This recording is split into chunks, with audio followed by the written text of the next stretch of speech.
What is good, ladies and gentlemen? Slife Red Duelist back at it again with another card of the week. We're cheating this week. We're doing cards. Cards of the week. As you can tell, the title is probably just something stupid like plant. We're going to be talking about some plants. Specifically, we're going to be talking about Glow Up Bulb, Lone Fire Blossom, Spore, and Dandelion. When I say we're going to talk about them, we're just going to talk about plants in general. But those are the four cards that are like, those are the big four, the top four, the fantastic four of plant monsters. And, ups and downs. Dandelion's currently banned here. Glow Up Bulb was just banned in OCG. Plants have been through a lot. They're one of the craziest, types in all of YuGiOh. They do some crazy, stupid stuff. So, well, let's get these monsters out of the way. And we'll talk about my good friend, Plant. Alright, so Glow Up Bulb is a level 1 Earth Plant Tuner effect monster with 100 attack and 100 defense. And its effect read is if this card is in your graveyard, you can send the top card of your deck to the graveyard, and if you do, special summon this card. You can only use this effect Glow Up Bulb once per duel. Perfect. Lone Fire Blossom is a level 3 Fire Plant effect monster with 500 attack and 1400 defense. And its effect reads once per turn, you contribute one face-up plant type monster, special summon one plant type monster from your deck. Beautiful. Spore is a level 1 plant tuner, wind, with 400 attack and 800 defense. And its effect is if this card is in your graveyard, you can banish one other plant type monster from your graveyard, special summon this card from your graveyard, and increase its level by the level of that banished monster. Each player can only activate the effect of Spore once per duel. Broken. You can tell it's a little bit older since its last print. Was he really just... Wow, that's crazy. Spore's last printing was only Generation Force. It's been 7 years since this card is out of printing, and it's been 8 years since it's been released. It was released in Shining Darkness. That's crazy. And then we got Dandelion, my boy. If this card is sent to the graveyard, special summon 2 fluff tokens. Plant type wind, level 1 attack 0, defense 0 in defense position. These tokens cannot be tributed for a tribute summon during the turn they were special summoned. And he's level 3 plant effect earth with 300. I have good memories of Dandelion. I have good memories with all these boys. Plants hold a very special place in my heart. They're one of my favorite archetypes. I love Sylvans. Sylvans is one of my favorite archetypes of all time, and it kills me that they didn't get a Link monster. But Jasmine was just announced for TCG, boys. April, I'm ready. We're getting 500 of them. We're gonna hot glue Jasmines. But I love Sylvans. When I first started getting into meme competitive play, when you look up best epic deck profiles on YouTube, I saw Gigavice plants, and I was like, holy shit, that was crazy. And I wanted to do Gigavice plants so bad, and that's when Lone Fire was at 1. But all you needed was Lone Fire and Supervice, and you had an OTK. That shit was so crazy. If you had Lone Fire and 2 Supervice, oh my god, you got all 3 Gigaplants out from the deck. Just, the most famous plant deck of all time is probably Tengu Plant, Synchro Plant. Piloted by one BB, as you already know, to lead him to fame and prosperity of where he is now, as pro Yu-Gi-Oh player, as we can all only hope to achieve. But I will never achieve because I play Sylvans, But yeah, plants have had their ups and downs. Lone Fire has been limited, semi-limited. Spore and Glow Up Bulb have been banned and limited multiple times now. They're probably both about to go again if Needle Fiber ever gets revealed here, which is sad news. But plants, they're very versatile. Plant Synchro is a deck with just a bunch of cards that worked really good together. Spore and Dandelion are perfect together. Dandelion, that's an instant Bryonic. There's instant Bryonic. If you get Dandelion to grave with Spore in there, you get your 2 tokens, you banish the Dandelion, you have a level 4 Spore with 2 level 1 monsters, and you can make Bryonic. And then discard your whole hand and bounce your opponent's entire board. Cards like that. Stuff that works together. I remember, I saw it actually just the other day on Facebook, how they had that memories thing. I made a post when Lone Fire went to 3, and I said plants are the best deck of all time. And I'm not exaggerating there. I think plants have a future. Plants need that one more, broken deck. But actually, that's the thing about plants. The archetypes that are purely plant aren't actually that strong. Because let's think about it. You got like in Motto. Oh my god, the best. Sylvan's is probably the strongest. Sylvan's is definitely the strongest. Because what's the second strongest? Arrow Mage? So, pure plant archetypes, they're not always the strongest. Sylvan's, as much as I hate to say it, Sylvans are not strong.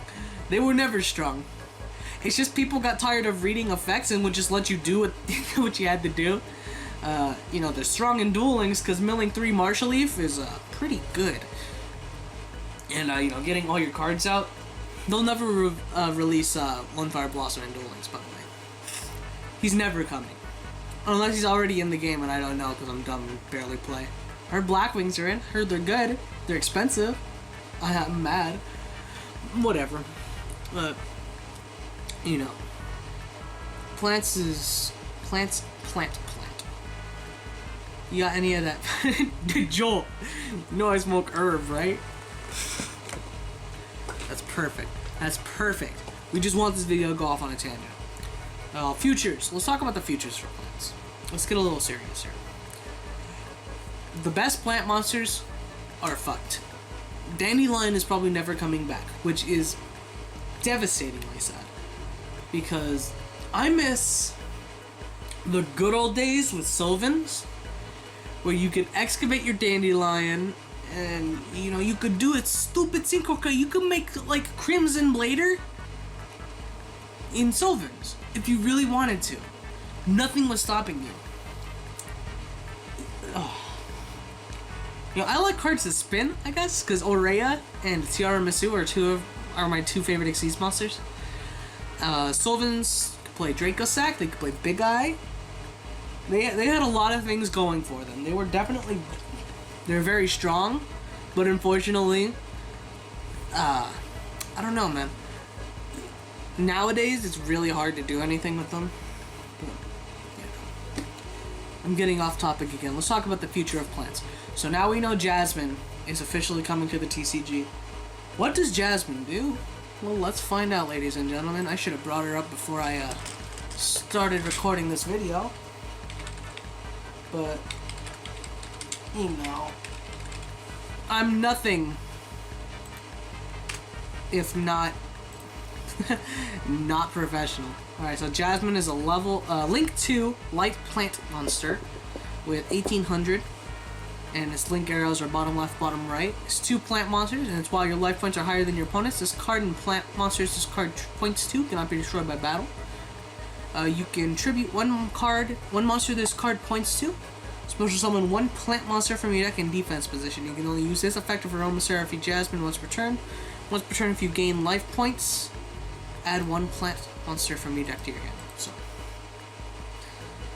in Aromas, in Arrow Mages, this card is amazing. Tier 0 in Arrow Mage, because you just make it and then you just win, because you just search. Do what you gotta do. But it's also effectively a 4th copy of Lone Fire. That tribute effect, it works on anything. So while I was testing this out, I have an OCG copy of Jasmine because I bought it for like $5 because I was like, I want this, and I was using it when making when I was trying to make Sylvans work in 2018. It didn't work very well. I got as far as being able to consistently make Saryuja and try to establish a Tri-Link. I think this was like just after Phoenix and Cerberus came out, so I don't know if I had them at that point. No, it was definitely after Phoenix and Cerberus came out. It was right around that time. I don't know. It was a strange time. But plants have that devastating potential with just the right combination of cards coming out and helping them achieve their status. they can become the most broken things like of all time. Let's take this scenario. Invoker's banned now, so a lot of old, OG combos, they're dead, they're gone. Can't do shit anymore because you can't go Lone Fire into Scorpio, discard, summon Cobra, search Brilliant Fusion, make Invoker, detach, summon Thousand Blades, Mrs. Radiant. No, not Mrs. Radiant. Yeah, actually. That's the Lightsworn combo. But you can make Jasmine, then you do your Brilliant Fusion, then you can normal summon again, tribute the Seraphi Knight, get another plant from deck, get another Lone Fire, and just cycle through them, deck thin boys, summon like Sage Akoya, Hermitry, summon your boys, my boys, get those guys out of there. Stuff like that. Plants can do crazy shit. And I hope that they reveal another plant archetype, and we get one soon. I hope we get a plant archetype soon. That is good by default. I also hope we get a reptile archetype that's good by default, because they need one. Reptiles have never really had a good archetype. Aliens were almost there, but reptiles have good cards. Alien Brain is a good card. Like, that card could be so much more. I digress. I'm pretty sure I'm done talking about this topic. I love plants. I hope I see, where they go in the future. I hope it's good places. I hope we don't ban Globe Bulb, because that would be dumb as shit. But, it happens. So, be sure to like, subscribe, for Duels Forever. Sorry about no video last week. We had a little bit of stuff that came out, and I was a little busy with some other stuff happening. It's whatever though. Yeah, what's this? Who cares? Anyways, guys, like, subscribe, for Duels Forever. We will be seeing you. Peace.